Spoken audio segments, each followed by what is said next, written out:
yun nga, pagbibigay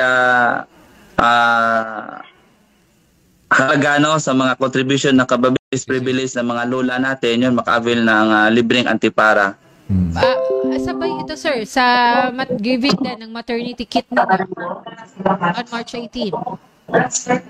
Ano ma'am, pardon. Etong libreng Yes antipara, ma'am, sabay sila. Ayun, doon Sabay din sir, sila, sa ma'am. Balusbos Covered Court.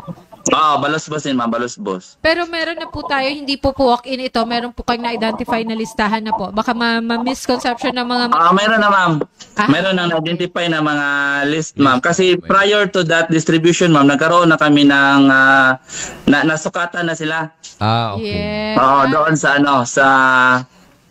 kay Dr. Ambay. Ayun. Very nice. Si Dr. Ambay would like to send my hi kay Dr. Ambay. Regards ako kay Doc. Very masipag din. Talaga very dedicated din na doktor natin sa mata. Yes, ma'am. So, yan yung partner natin, ma'am, sa libreng antipara.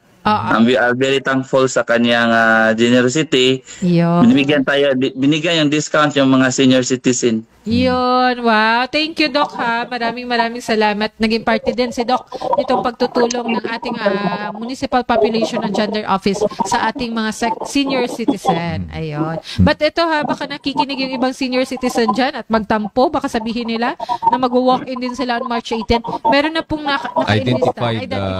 Paano ba, sir, kung next year, sir, merong nakarinig sa atin dito, pwede ba kaming magpalista din sa kanila? Or meron para madagdagan yung 100 natin na yan, sir, for next year? Kasi siguro sa susunod na taon. Okay.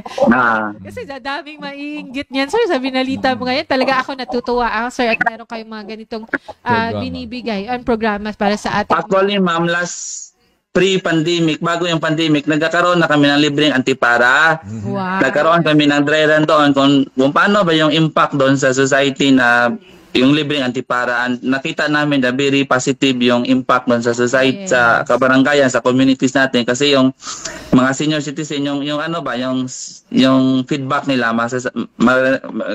sinasabi nila na, wow, gano'n na sila katanda. Yes.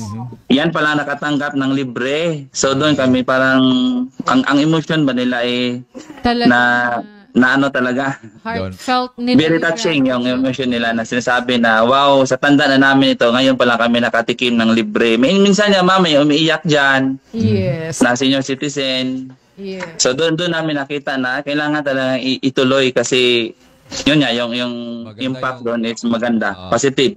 Yes, sir. At saka